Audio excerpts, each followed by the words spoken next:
Guys, we are talking about accounting standard 16, which is regarding borrowing costs. Now what is the meaning of borrowing cost?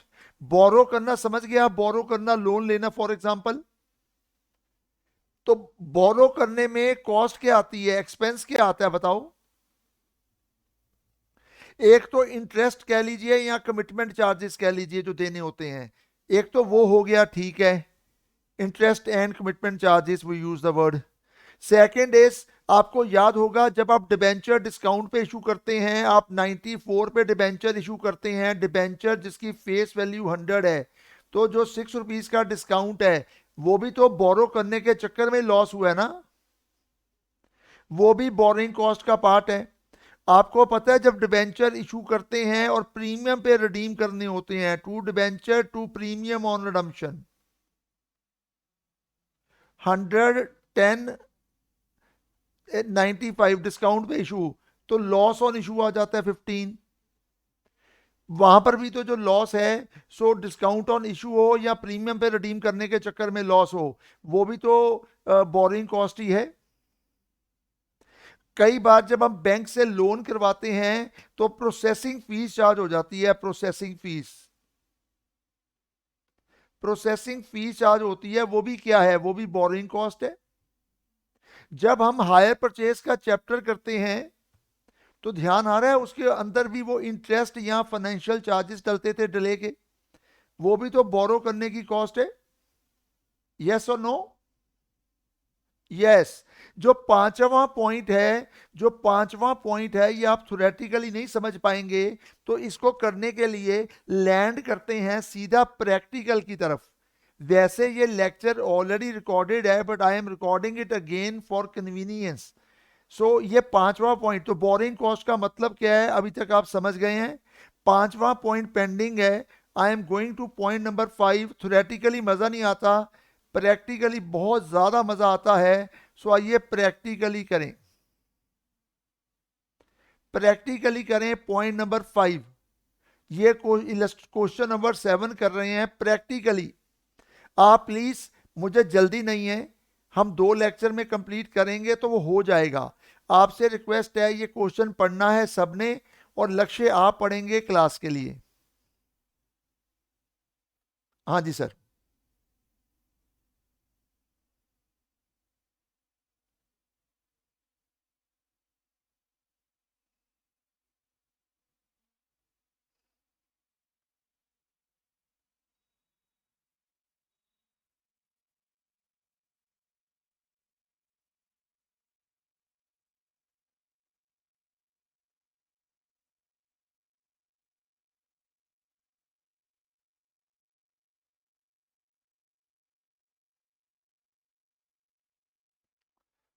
बस और नहीं पढ़ना, और नहीं पढ़ना, बस खत्म हो गया, खत्म हो गया, खत्म हो गया। अब मेरी बात सुनेंगे, मुझे सिर्फ क्या क्या याद रखना है, मुझे 5% याद रखना है, 11% याद रखना है, 48 याद रखना है, 45 याद रखना है, और 10,000 याद रखना है, बस। अब मेरी बात सुनी जाए। बेटा बताओ, हमें कितने का लोन चाहिए? डॉलर्स में बात करूं तो 10,000 का। यस। रुपीज में चाहिए तो 4.5 लाख का, रुपीस में चाहिए तो 4.5 लाख का।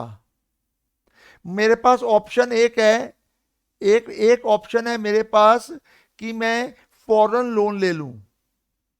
एक मेरे पास ऑप्शन है फॉरेन लोन ले लूं, the rate of interest will be 5%। मेरे, नहीं सर कुछ नहीं नोट करना, ये फाइल शेयर कर दूंगा मैं आपके साथ,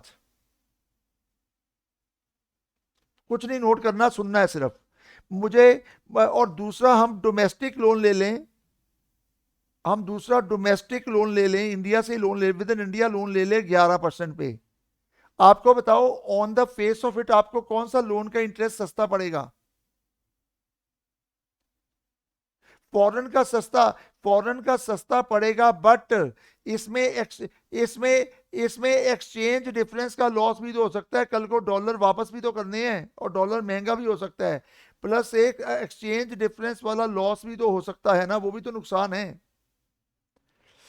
तो मैं आपको बताता हूं कंपैरिजन करके, मैं कंपैरिजन कर रहा हूं, ऑप्शन 2 का आंसर बनेगा ऑप्शन 2 का आंसर बनेगा सीधा सीधा 4.5 लाख के ऊपर 11% के हिसाब से 1 साल का इंटरेस्ट कितना बनेगा।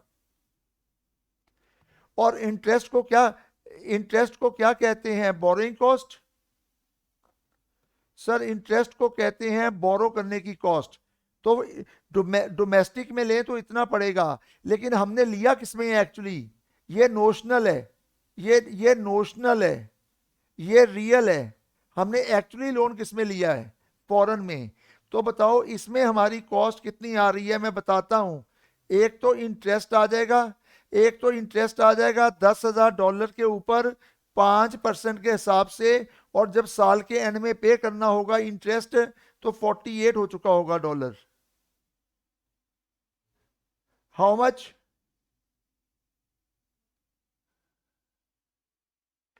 नहीं नहीं नहीं, क्या यार, नहीं यार, 10,000 5% इंटू 48, 24,000 का इंटरेस्ट आ जाएगा, plus plus plus plus exchange difference आ जाएगा, प्लस एक्सचेंज डिफरेंस का लॉस आ जाएगा। जो $10,000 का लोन लिया था, जब लिया था तब $45 का था, अब 48 का हो गया है। तो वापस तो महंगा डॉलर ही करोगे ना 48 में, तो 30,000 का ये भी नुकसान हो जाएगा। सो एक इंटरेस्ट लॉस है और एक एक्सचेंज लॉस है। आपने मेरे साथ क्या पढ़ा था, एक्सचेंज लॉस AS 11 में कवर करते हैं ना, और बोरोइंग कॉस्ट AS 16 में कवर करते हैं ना। लेकिन ऐसा करेंगे नहीं आप, आपने कंपैरिजन करना है, आपने फॉरेन से लोन क्यों लिया, आप तो डोमेस्टिक लोन ले सकते थे, आप तो इंडिया में लोन ले सकते थे, आपने बाहर से लोन क्यों लिया, सस्ते के चक्कर में, है ना। हाँ तो महंगा पड़ गया, तो आप क्या करेंगे, टोटल बोरोइंग कॉस्ट लेकर चलेंगे, आप टोटल बोरोइंग कॉस्ट लेकर चलेंगे इक्वल टू दिस, आप टोटल बोरोइंग कॉस्ट लेकर चलेंगे equal to this, total borrowing cost will be 24,000 plus 49,500 बनाने के लिए और कितना लूं सर, तो आप टोटल बोरिंग कॉस्ट इतनी लेकर चलेंगे। इसका मतलब है आप AS 11 में पता कितना कवर करेंगे एक्सचेंज डिफरेंस का लॉस, 30,000 नहीं, -25,500 करने के बाद सिर्फ 4,500 AS 11 में कवर होगा। समझ रहे हो, माइंड में कंपैरिजन का चार्ट लगा लेना कि ये जो फॉरेन से लोन लिया तो एक्सचेंज डिफरेंस का लॉस एक्सचेंज डिफरेंस का नहीं है, बेसिकली हम इंटरेस्ट सस्ते के चक्कर में गए थे बाहर, है ना, इंटरेस्ट का रेट सस्ता था। तो आप इंटरेस्ट की तरफ डाल देना मैक्सिमम अमाउंट, तो इंटरेस्ट की तरफ जाएगा 24,000 भी, और इसके दो हिस्से हो जाएंगे 25,500 प्लस 4,500। मेरा कहने का मतलब 49,500 will be dealt as per AS 16 borrowing cost and just 4,500 will be dealt as per AS 11। लेकिन कुछ मेंबर कहेंगे सर समझ नहीं आया, डाउट है अभी, तो कोई बात नहीं, हम आगे कंटिन्यू करेंगे और डाउट को सॉल्व करने की कोशिश करेंगे। सो हम आगे कंटिन्यू करेंगे, ठीक है। क्वेश्चन कुछ और भी कहता है जो डोमेस्टिक का रेट 11 नहीं 13 होता तो, इफ डोमेस्टिक का रेट 13 होता तो इधर की स्टोरी तो सेम रहेगी, रियल वाली स्टोरी तो ठीक रहेगी, ऑप्शनल तो सिचुएशन, ठीक है। रिवाइज्ड सिचुएशन में क्या होगा मैं बता देता हूं। रियल स्टोरी थी कि इंटरेस्ट था और एक्सचेंज डिफरेंस था। इंटरेस्ट आपने बोला 24,000, एक्सचेंज डिफरेंस आपने बोला 30,000, यही बोला ना आपने, है ना, यही बोला ना 54,000। आपने कहा नोशनल पे चलते हैं, नोशनल पे चलते हैं, ऑप्शनल नहीं नोशनल, ये ऑप्शनल क्यों लिखा गया मेरे से, नोशनल पे चलते हैं ऑप्शनल नहीं, नोशनल। नोशनल हम नोशन ले रहे थे कि ऐसा होता तो, हम नोशनल पे चलते हैं कि यही लोन हमने इंडिया में लिया होता, यही लोन हमने इंडिया में लिया होता 4.5 लाख का, तो 13% के हिसाब से इंटरेस्ट कितना होता? 58500। अब इसको सोच सोच के बताना, इसको सोच सोच के बताना, 54,000 उससे कम ही है ना। तो ये एक्चुअली एक्सचेंज डिफरेंस का चक्कर है कि हम इंटरेस्ट के मारे थे, हम इंटरेस्ट के चक्कर में बाहर गए थे कि इंटरेस्ट सस्ता है। तो ये टोटल 54,000 को किस में लेंगे? AS 16 में लेंगे, टोटल 54,000 में। और जो AS 11 में लेना था उसमें नील लेंगे, कुछ नहीं लेकर जाएंगे एक्सचेंज डिफरेंस में। अकाउंटिंग स्टैंडर्ड 11 में कुछ नहीं लेकर जाएंगे, सब कुछ 16 में लेंगे। चलिए मानते हैं कि अभी भी कोई मेंबर कहेगा अभी थोड़ा कॉन्फिडेंस कम आया, तो पक्की बात है कम आया है, बिल्कुल कम आया है। तो और कॉन्फिडेंस लाने के लिए हम एक क्वेश्चन और करते हैं। लक्ष्य यहां पर बेटा पढ़ना, जरा क्वेश्चन क्या कहना चाहता है। पहले मैं ये बता दूं, लिबोर रेट क्या होता है?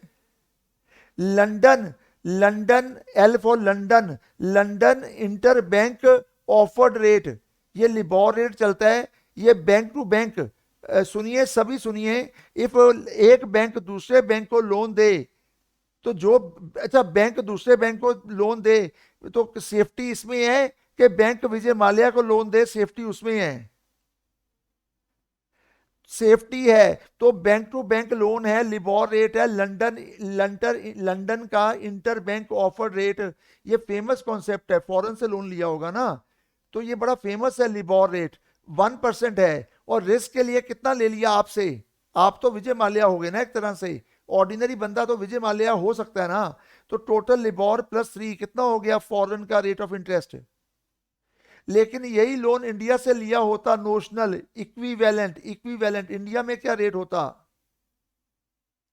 डॉलर पहले कितने का था? 56, अब डॉलर कितने का है? 62।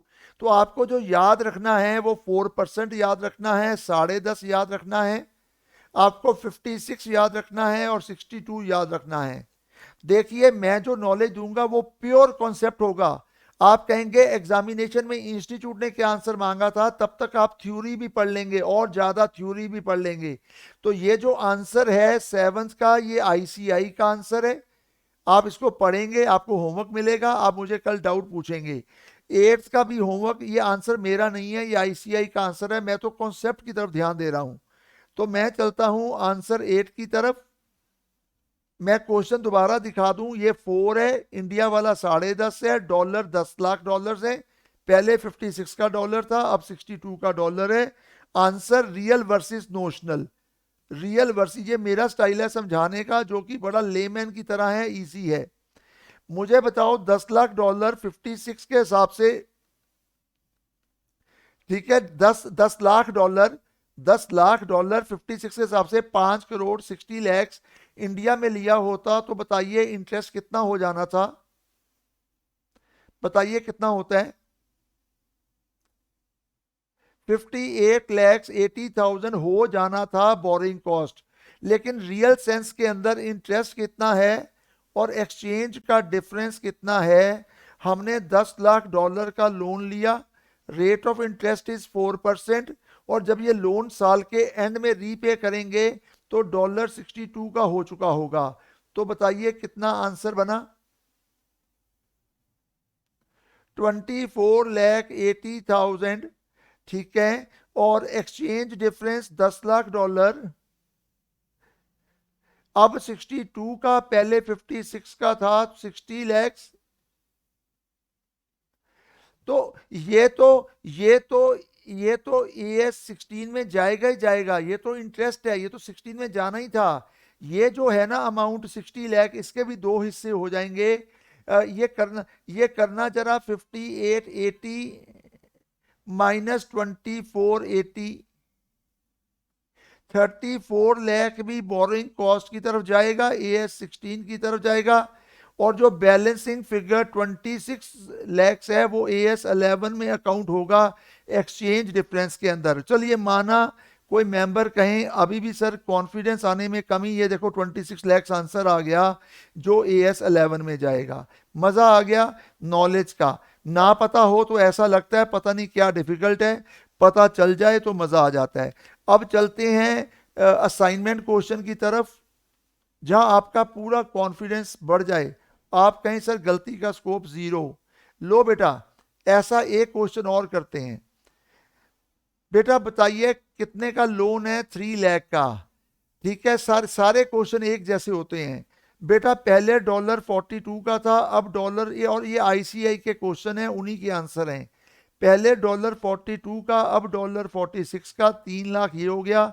फॉरेन वाला लोन 6% पे था, फॉरेन करेंसी वाला लोन 6% पे था। इंडिया वाला होता तो 13 होता। केस 1 6 13 46 6 13 46 42 3 लैक्स, याद रहेगा। आपने कहा कौन सा क्वेश्चन कर रहे हैं? B assignment 3 question. आपने कहा क्वेश्चन कर रहे हैं असाइनमेंट B3। आपने कहा केस 1। आपने कहा रियल वर्सेस नोशनल, तो रियल तो सेम ही रहेगा। तो रियल तो सेम ही रहेगा, तो आपने कहा रियल के अंदर इंटरेस्ट इतना है, एक्सचेंज डिफरेंस इतना है। 3 लाख का लोन था, रेट ऑफ इंटरेस्ट 6% था, और $42 था। कितना था? $42 था, 42 था, 46 था at the end of the year, 46 था। कितना? 8,28,000। और 3 लाख का जो लोन था डॉलर्स के अंदर, जो डॉलर जो अब 46 का है, पहले 42 का था, 12 लैक्स एक्सचेंज डिफरेंस है। इसको नोशनल से कंपेयर करेंगे कि मैक्सिमम बोरिंग कॉस्ट कितनी हो सकती है। हमने जो 3 लाख का लोन उस टाइम पे लिया था 42 के टाइम पे, इसके ऊपर 11% का इंटरेस्ट दिया होता तो कितना बन जाता? सर 11 या 13? 13 है सर, 13 है, 11 नहीं है, 13 है। Thank you so much. Concept पकड़ा जाए तो सारे स्टैंडर्ड इजी हैं, क्रैमिंग हो जाए तो बड़ा मुश्किल है। क्या लिखूं? 16,38,000। हम ना ड्यूटीज को डिवाइड कर लेते हैं आपस में। जब कॉन्सेप्ट मैं बताऊंगा आपको, तो फिर आप घर पे होमवर्क में इंस्टीट्यूट के आंसर से अपना आंसर मैच भी करेंगे और उनकी प्रेजेंटेशन को रीड भी करेंगे, वो आपका टास्क होगा। अब ये तो पक्का AS16 में जाना ही जाना है, इंटरेस्ट है बोरिंग कॉस्ट में जाना ही जाना है। इसके 2 हिस्से कर देते हैं। ठीक है, difference between 1638 notional interest versus the real interest, जो डिफरेंस है वो भी एक्सचेंज डिफरेंस, वो भी एक्सचेंज डिफरेंस को बोरिंग कॉस्ट का पार्ट माना जाए। कितना? 8,10,000। तो इसको भी AS16 में लिया जाए तो AS11 में कितना जाएगा बैलेंस? 390 AS11 में जाएगा। हम एक आंसर का पार्ट से कर लेते हैं, बाकी ठीक ही होगा। इन्होंने कहा जो जाएगा टुवर्ड्स केस 1, केस 1 390। अच्छा केस ए है कि केस 1 है? चेक कर लेते हैं। ए है, हमने 1 लिखा था, इसको ए कर लेते हैं। ये 1 नहीं है, ये ए है। Okay, next part. आपने कहा रियल को तो कॉपी कर लो केस बी में, केस बी में रियल वाले को तो कॉपी कर लो। यहां पर इंटरेस्ट भी बना था और एक्सचेंज डिफरेंस भी बना था। आपने मुझे बताया इंटरेस्ट बना था 828 एंड एक्सचेंज डिफरेंस बना था 12 लाख। इसको मैंने नोशनल से कंपेयर किया। मैंने कहा 3 लाख के ऊपर, 3 लाख के ऊपर 42 के रेट के हिसाब से इंडिया में 17% पे लिया होता तो कितना होता? 2142 2142,000। ये तो उससे कम है, ये 2028। हाँ, तो इस सारे के साथ ये तो नोशनल से भी कम है, तो सारे को लपेट लो AS16 में, तो AS11 के अंदर मिल जाएगा। कितना बढ़िया कॉन्सेप्ट हो गया। यहां रिकॉर्डिंग स्टॉप करते हैं।